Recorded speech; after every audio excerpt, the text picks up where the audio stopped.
МВД'нын кызматкерлери келип, жөн эле чакырыптыр да. Тоша чакырган мен мага айтып бергендей, прямо мындай бир талап коюптур. Өтүп бара жана 12 БШК мүчөсү ийимге келип, суракка келгиле депчи. Мындай болбойт да. Бул биз биринчиден мамлекеттик орган. Биз өзүбүздүн авторитет, аброюбуз бар, өзүбүздүн статусу бар. Биздин эле мыйзамда жазылып турат, мына өзгөчө бир статус бар да. Аякта так жазылып турат. Боршайкомдун мүчөсү эч кандай бир кысымга, бир куундукка куундук болбойт. Эгер өзүнүн жеке позиция же өзүнүн сунуштары боюнча.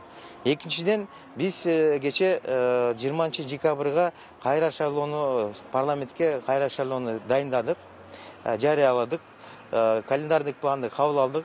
Аны ошол негизинде иштеп аткан болчубуз. Анткени бул стандарттык шайлоого караганда биякта тез ыкчам кампанияны өткөрүш керек. Ошол эле стандарт шайлоо 3 ай болсо, биз кайра шайлоону 2 айда өткөрүш керек.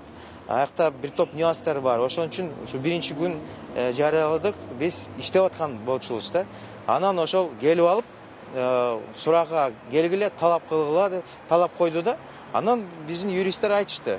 Бул кандай бир шумдук. Биринчиден бул мыйзамсыз. Экинчиден келип алып повестка аякта. Анан повестканы саат 5-6ларда алып келишти. Мен кол койдум. Бирок айттым, чакырганы 6 кечки саат 6:30га.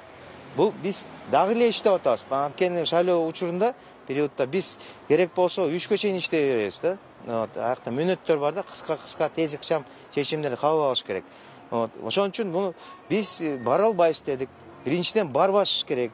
Анан силер көрө бизге тоскоолчулук мындай уштуруп атасыңар. 190-биренеде кылмыш жаза кодексинде аякта так жазылып турат. Жана воспрепятствование дейт, тоскоолчулук уштуруу, аракеттер бул кылмыш жаза кодексинин боюнча жазаланат.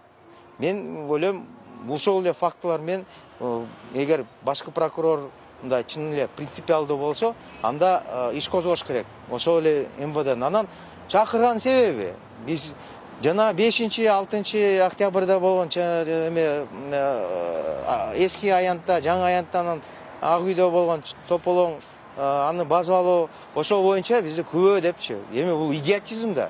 Эми силер көрдүңөр, бир БШКны таш менен чуркап жүргөнү, эмеде аянтта же Ак үйдө жүрүп бирдеме өрттөгөнү. Бул маразм да, идиотизм. Анан муну биздин партнерлор ошол эле башка чет мамлекеттерде угуп, ошо Орусиядан, Казакстандан жалып чыгат. Бул кандай макочулук.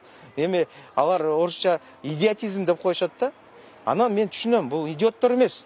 МВДнын кызматкерлери, ошол эле тергөө. Идиоттор эмес.